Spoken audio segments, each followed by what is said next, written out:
Donc en ce 4e jour de Ramadan, donc moi je vais préparer, vous allez peut-être me dire que j'ai commencé un peu tôt les repas. Mais bon, aujourd'hui je suis un peu obligée, surtout ce mois-ci, parce que mon mari en fait travaille, donc il a juste le temps de venir récupérer les repas pour casser son Ramadan le soir, pour manger le somararo. Donc le ftor, comme on dit. Donc là j'ai préparé ma charba, déjà, qui est en train de cuire, qui va finir là de cuire dans 2-3 minutes, je vais devoir l'éteindre. Donc pour celles qui seraient intéressées pour cette recette, bah dites-le moi. Cette recette elle vient de ma maman. Donc voilà, ma mère elle fait comme ça et puis voilà. Peut-être que moi j'ai rajouté un ou deux trucs en plus que ma mère ne fait pas forcément, ne fait pas vraiment. Donc là c'est voilà. Donc là je vais procéder à l'extinction des feux. Donc là c'est éteint. Là entre temps je vais un peu augmenter un peu le feu. Donc là c'est des boulettes de viande halal. Que j'ai pas fait moi-même, hein, je vous avoue, parce que j'ai par manque de temps, tout ça, entre mon fils, voilà, donc voilà. Donc là j'ai mis 4 boulettes de viande.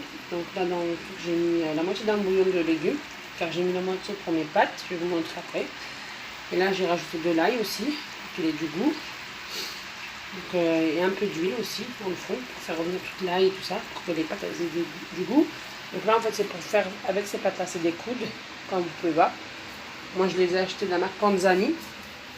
Je vais vous montrer le paquet pour ceux qui connaissent. Bah déjà voilà des coudes rayés de la marque Panzani. Après il y a d'autres marques, hein. Voilà. Franchement elle reste bien à la cuisson parce que regardez, des fois moi j'achète des pâtes, la cuisson elle est vraiment voilà. Et celle-là regarde elle tienne bien, donc voilà. Je les ai bien fait cuire, limite même fondante parce que je préfère à la limite pour moi on est sûr que ce soit cuit. Entre temps moi j'ai préparé vous pouvez voir dans mon fond de ma casserole de la pomme de terre que je vais garnir pour mes balboutes. Parce que j'ai préparé une pâte de balboutes qui est de l'autre côté. Je vais vous montrer.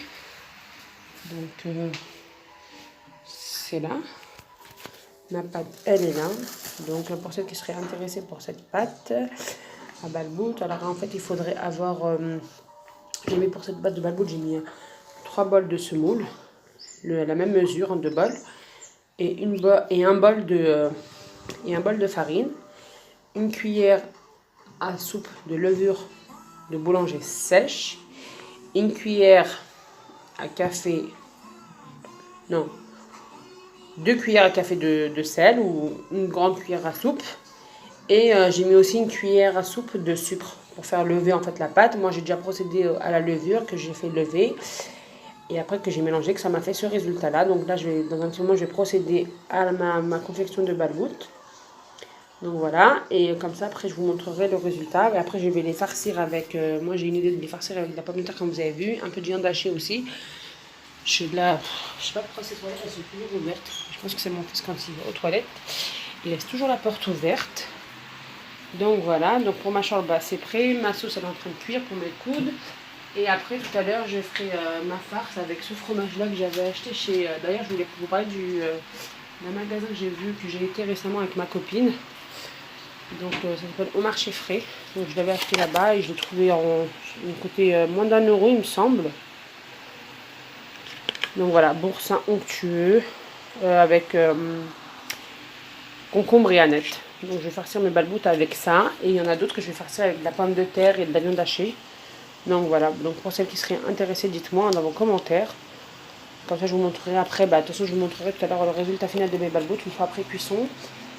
Et voilà, et après comme ça moi j'aurai fini. Et puis pour ce soir, pour mon mari surtout, tout sera prêt.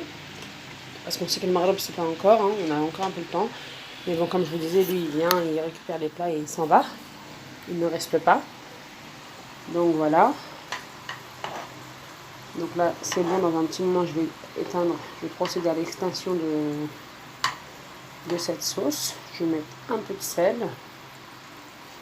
pour cette sauce. Et puis après je vais procéder au balboutes, à la cuisson des balboutes en même temps parce que je pense que la pâte elle était bien levée. Elle est bien levée, donc là c'est bon, je vais pouvoir procéder à la confection de mes balboutes. Et je reviendrai vers vous pour le résultat final. Je sais que ma vidéo elle est un petit peu brouillon, peut-être que vous ne comprenez pas tous. Mais c'est pas grave, donc voilà. Je reviendrai vers vous tout à l'heure pour vous montrer le résultat final de mes balboutes. A tout à l'heure.